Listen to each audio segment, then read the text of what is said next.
21 Lessons of Merlyn, Chapter 3, The Box. It had been well over 1 week since my ordeal at the Giant's Cave.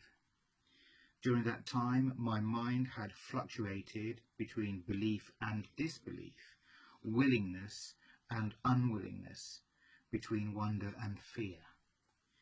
My friend Iltud had listened faithfully to the entire account, without so much as saying a word, but it was obvious by his nervous expressions that he neither believed nor approved of the events which had befallen me. Iltud was never one for adventures of any kind, preferring to remain inside with his books, to the uncertainties of the world at large. In addition, he was completely devoted to the Brethren of Brecon and their monastic ways of life, having embraced the Christian faith from an early age, without question, something I had failed to do. So it came as little surprise when I learned that Iltud had recounted my adventures to the High Abbot of our small monastery on Tintagel under guise of concern for the salvation of my mortal soul. As a result, I was promptly called before His Grace to give a thorough accounting of myself, a meeting whose outcome was to be altogether more than expected. While it was clear that on account of his religious station, the abbot could not openly tolerate my interests in magical apprenticeship, he nevertheless did seem to possess some genuine insight into my importance in Merlyn's plans. After much time spent in talk, the final result of the meeting was clear. The abbot would allow my meetings with the druid, so long as the lessons gleaned at his hands neither desecrated nor conflicted with the teachings of the Christian Church. Even so, he asked to have no further part in the matter through word or deed, and to this I readily agreed, relieved at having received support of any kind, where I had expected only scorn and condemnation. Leaving the abbot's quarters, I was overcome by confusion at this strange turn of events, since it was quite clear that there was more behind the scene than met the eye. The abbot had obviously kept much cloaked in silence. Perplexed or no, I immediately found myself at liberty to pursue my mystical interests and inclinations unbridled, yet with no open support of any kind from my guardians. To compensate for this, I often recited an ancient axiom which Merlyn had once taught me. A druid is dependent upon no man, and answerable solely to the voice of his own conscience. And so such matters were easily put to rest, especially since the philosophy fit in well with my own spirit of individuality. But as untutored days became directionless weeks, I experienced a growing need to see Merlyn again, to feel safe once more within his plans. Consider well before you call upon me, unless the occasion be an urgent one, the druid had instructed me before his departure. But now I was beyond patience, needing answers to so many new questions. A meeting could be delayed no longer. I went to bed that night consoled by my resolution to seek out my new teacher immediately the following morning. The chill night sky was giving way to dawn, so as I was awakened suddenly by a persistent tapping at the window by my bed. Rubbing the sleep from my eyes, I opened the shutters and peered into the pre-dawn gloom. There, strutting back and forth on the window's ledge, paced the great raven Solomon. I could hardly contain my delight as I reached out to stroke his black feathers. Before my hand could make contact, he dropped from his beak a single acorn and glided silently away. Knowing somehow that this event could only be a message from Merlyn, I hurriedly dressed myself and made off down the orchard path to confirm my intuition. And sure enough, when I reached the meadow clearing, there sat the druid under the ancient oak tree, playing his wooden flute. The music was slow and melodic, like something from a dream, having a captivating effect which no doubt accounted for the fact that neither Merlyn nor Solomon seemed aware of my presence. I sat down quietly a few feet away and curbed my impatience by letting the spell of the music have its way with me. After a while the playing ceased, and Merlyn sat motionless with his eyes closed. "Did you enjoy my melodies, little one?" he asked at last, opening his eyes to greet me with a friendly smile. "Yes, I did very much. Never have I heard such music before. Will you teach me to play just like that some day?" I blurted out all at once. "Why, yes, indeed," he replied calmly, "for in time you must learn all such things that are part of my craft. But for the moment your need is simply to be patient. One cannot push a river after all." The druid smiled a broad smile. "Tell me, young Arthur, did you learn anything of importance from our last meeting together?" Even though the question was not one I had expected, it seemed important just by the serious tone of his asking. Clearing my throat, I began slowly. "I learned that there exist fantastic beings of power which dwell eternally between stone and sea, but who can have no authority over us so long as we show no fear towards them. You showed me that fear must be overcome before respect can be earned." I racked my memory, trying to select words and phrases which might show my worthiness as a student. "And that a druid must always be free in his search for the truth," I tacked on. "Merlyn, I do want to learn from you more than anything else. Please believe me." I was so afraid that my words would sound like nothing but words. Merlyn studied me silently for a moment before motioning that I come closer.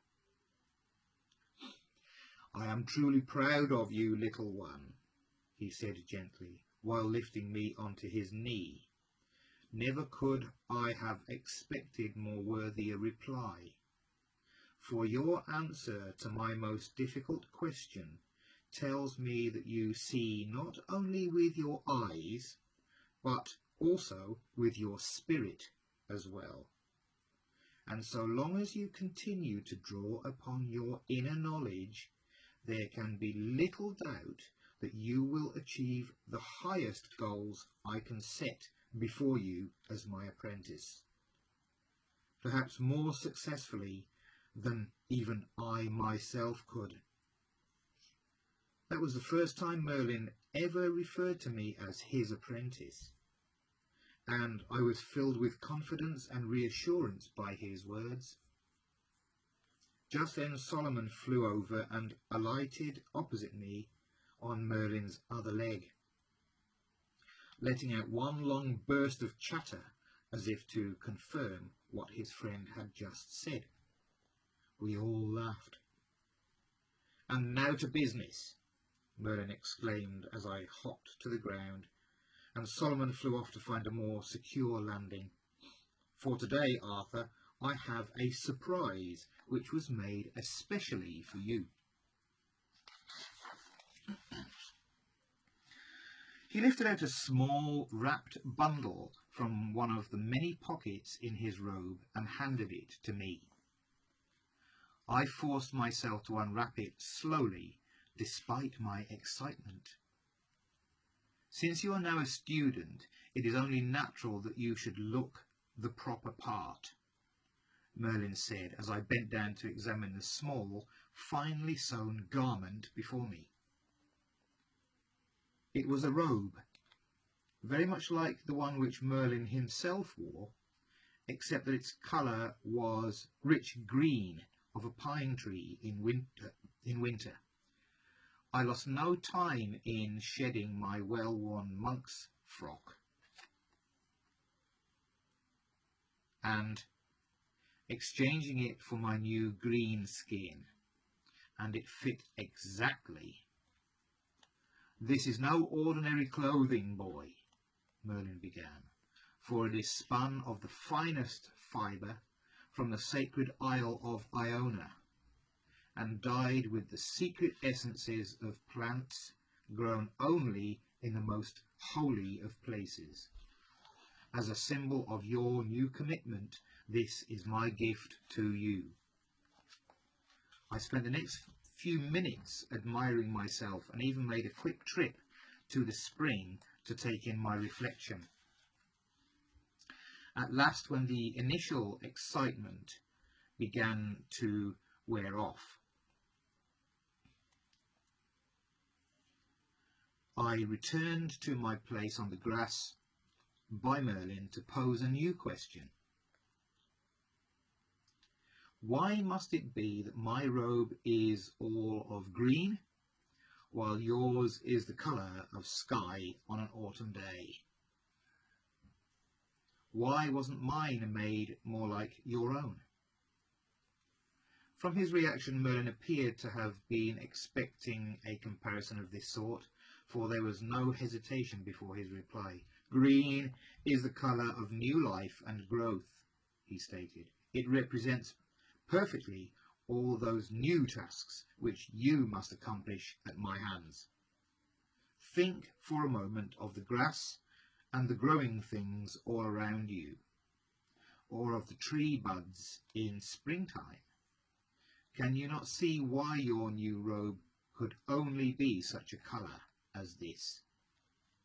"Yes, I do see," I replied at once, since the explanation did seem to make a kind of sense, despite my ignorance of such things. "But will there come a time when I'll have grown enough towards the sky to wear the same colour as you do?" I asked in one last try. "Why, of course," Merlin humoured me, "for as you master those goals I set before you, so will your robe change colour to reflect those accomplishments. But all of this you will discover in time. Remember only to be patient, since all things come to he who waits." We had both been quiet for a few moments when suddenly the druid's face became serious. "There is, however, one more thing of importance which I must insist of you, other than your patience," he said pensively. "From this day onward, until the end of your training, you must never taste the flesh of any animal. Instead, eat of the fruits and grains which the Earth Mother offers to us without blood. For this is the way of Anglesey, the way of the Druids.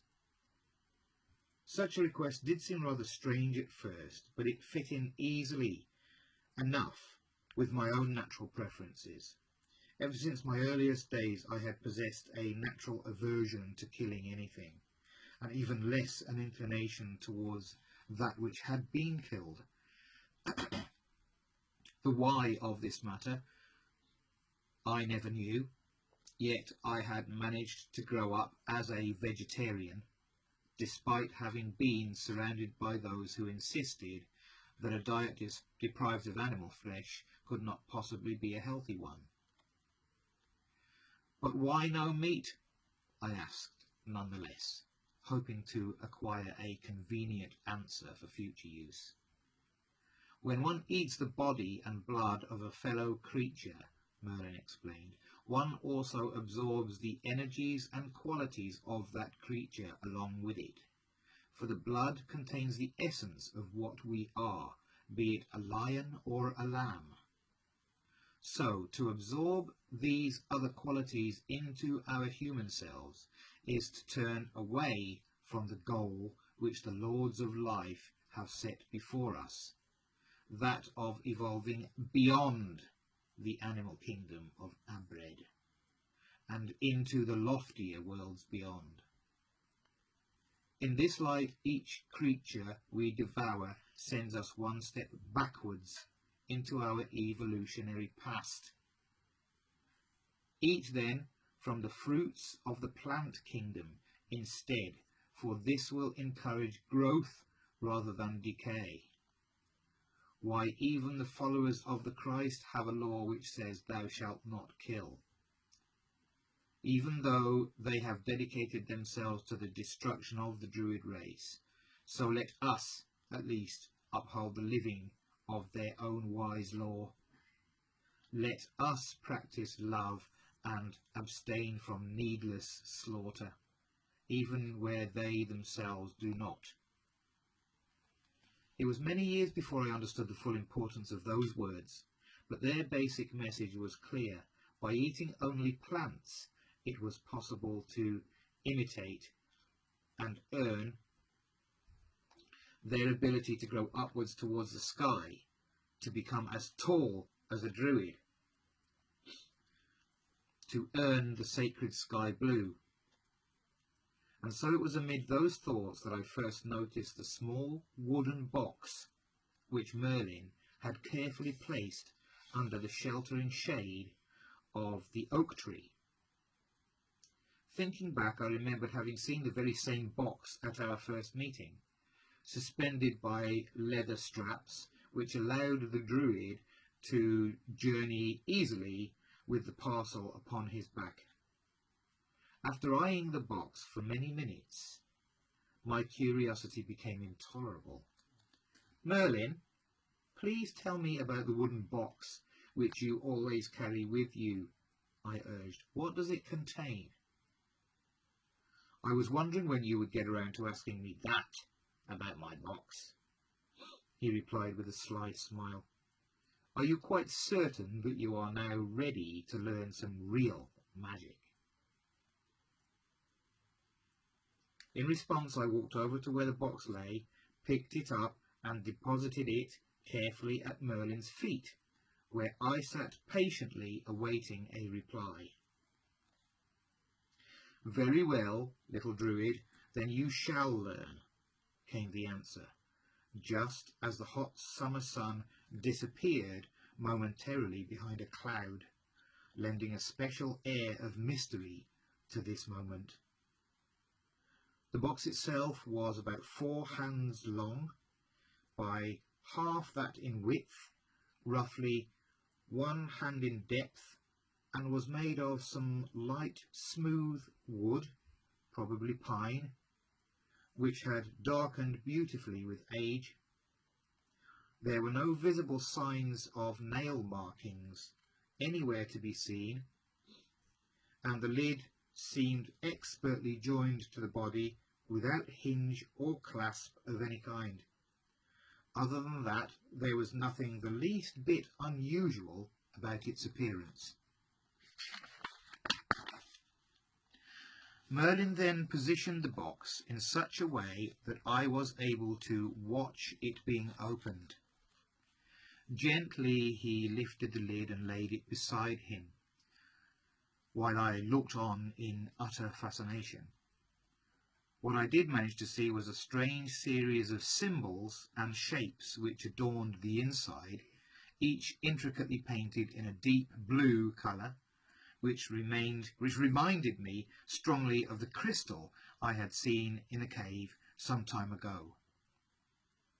He then lifted out a square of woad blue silk embroidered with 3 concentric circles, which he spread carefully on the grass between us. The circle of Abred, in which we live, was created into 4 physical realms, each governed in turn by the 3 principles of foundation. Merlin stated with authority, while reaching into the box again. See here the symbol of the first great division, the most noble realm of wind. He placed before me a long, thin rod, carved from white wood into the shape of 2 serpents entwined, bearing at their heads 3 black feathers. It was so beautifully worked that I reached out at once to hold it, but Merlin gestured me to halt, saying, "This sacred symbol embodies the active intelligence of all mankind, but especially the druid mind, as it is constructed out of oak, our most coveted tree, and of this wood the twin serpents of good and evil uphold the 3 magical feathers of Math. For that God above all others initiates the minds of a chosen few into the mystic worlds beyond.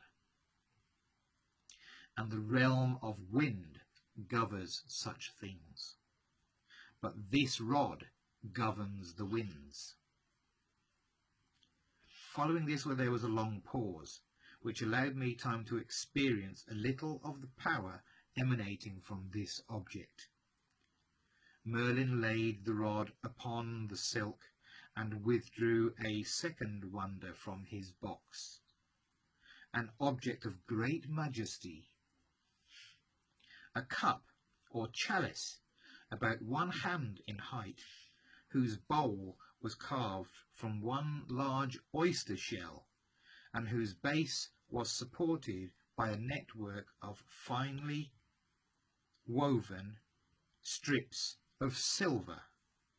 The iridescent shimmer of the shell combined beautifully with the highly polished metalwork, and it seemed as if I could actually hear the sounds of the sea issuing forth whenever a slight breeze passed by.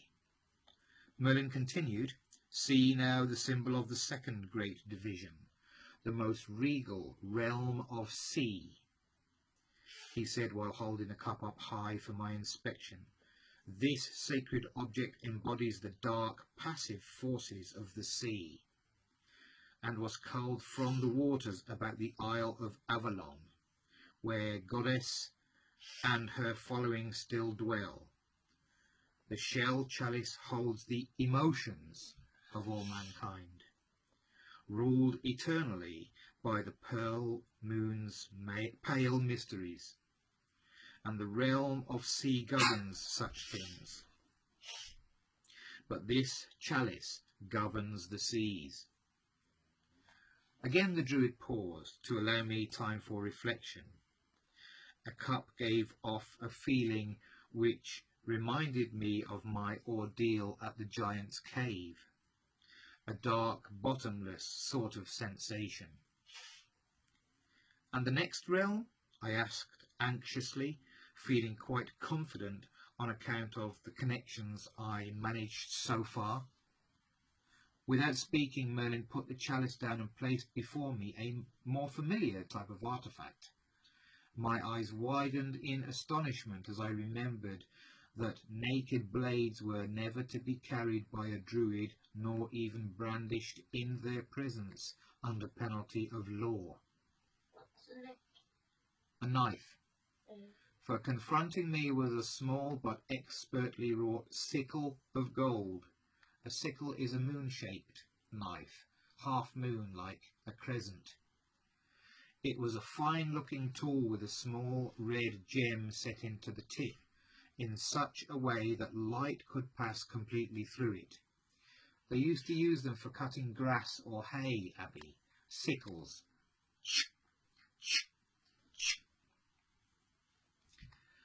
Here stands the emblem of the third great division, the most holy realm of fire, Merlyn announced loudly. This sacred implement controls the active forces of flame, which generate the creative inspiration and will of all mankind. It was forged of gold, a sun metal, capable of transmuting our souls from one state to another. And take note, in the blade has been set the red ruby of Mars, carried from the dragon peaks of Wales far to the north. Behold its ability to change. With that, the sickle was held out at arm's length, allowing the sun's rays to enter the fire crystal, and the dry ground beneath burst suddenly into flames. I remember being left in awe without words, never having seen such a demonstration before. As soon as the blade was withdrawn, the ground ceased burning as swiftly as it had begun. And the realm of fire governs such things, but this weapon governs the fire. He resumed while placing the sickle with the others and reaching back into the box. Gaze now upon the final symbol of the four divisions, the most ancient realm of stone. Merlyn laid before me a simple disc of blue, holy stone, about the size of a large coin and just as thick, suspended from a leather cord so that it might be worn about the neck. Upon one side, a triple design was etched deep into the surface, while on the other was engraved several lines of writing unfamiliar to me. The last of the four, he continued, embodies the passive forces of stone, representing the very dust from which we were born and to which we must eventually return. But it is also a pentacle of the Mother Earth, born of her very bones deep within the warm depths, a symbol of rest and all other static forces which harness man's movement. This disc unifies the two principles of existence, the eternal beginning and end. Even you, Arthur, have touched upon this wisdom, perhaps without realizing it, as I will now show. Attend closely, boy, while I read aloud the inscription which this holy blue stone bears. Elfin Todd, dear Sindin Du, Kerig Uer Ferluriga Nun, Os Sireeth Ech Sapphire Tu, Fer Eklen Mor, Nocrambor Lun.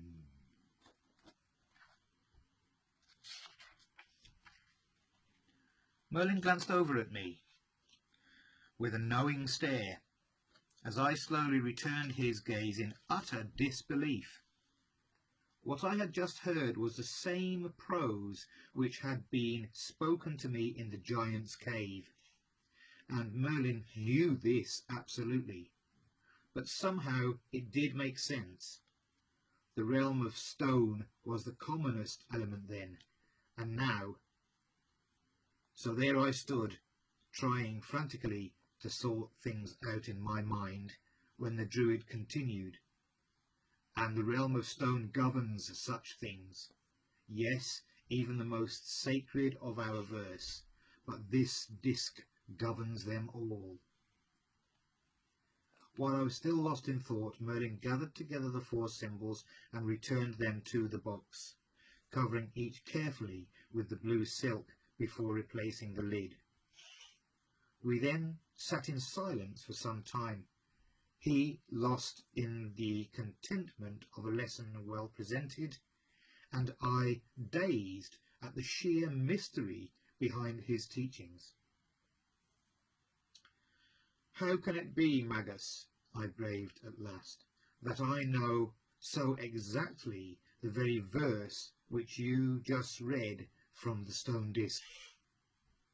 Merlin was visibly pleased by my question.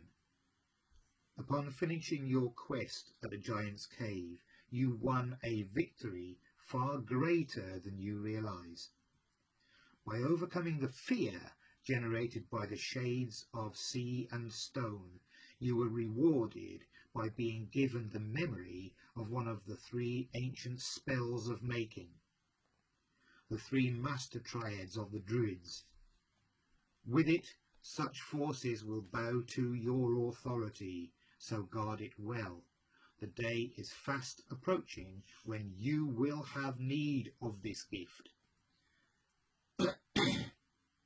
Just then Solomon, who had been off somewhere during all this time, flew down onto Merlin's shoulder and made another series of clicks and whistles, which the Druid seemed to understand, for he stood up at once and began strapping the box onto his back. I must take leave of you now, young Arthur, for I have just learned that someone close by has urgent need of my knowledge of herbs and simples. When next I see you, it will be as part of an important test of your skill, for which you must be well prepared. Go then and assemble your own collection of sacred symbols, such as you have seen this day, taking care that they fall under the eye of no other person, lest they be profaned. And oh yes, he held out his hand, please surrender back to me your blue pebble, for you will have no more need of it, since you are now truly my apprentice. The next occasion on which we meet will be at a time of my calling. Now farewell. Goodbye, I called after him, but he had already disappeared into the bushes and down a secret tunnel to the shoreline below. It was many weeks before I saw Merlin again, weeks that were filled with strange new thoughts and deeds. I remember overhearing my brother monks remark that never had they seen so changed a person in so short a time, and needless to say, their observations filled me with pride.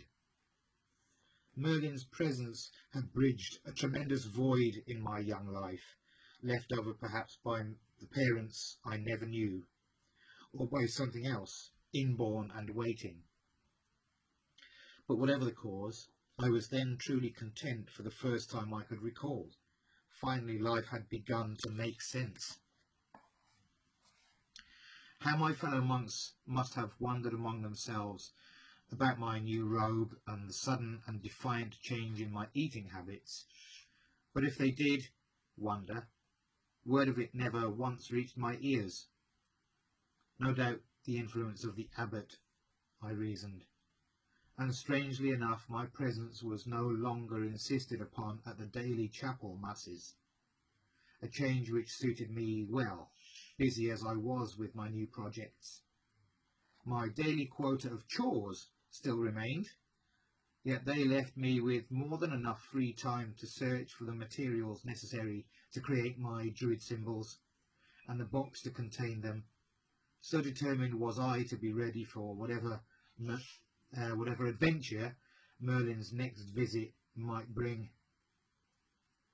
In the weeks which followed, my new lessons seemed to become a natural part of my daily thought. I took great delight in fitting everything into one of the 4 great realms: my food, my collections of rock and leaf, even the people around me.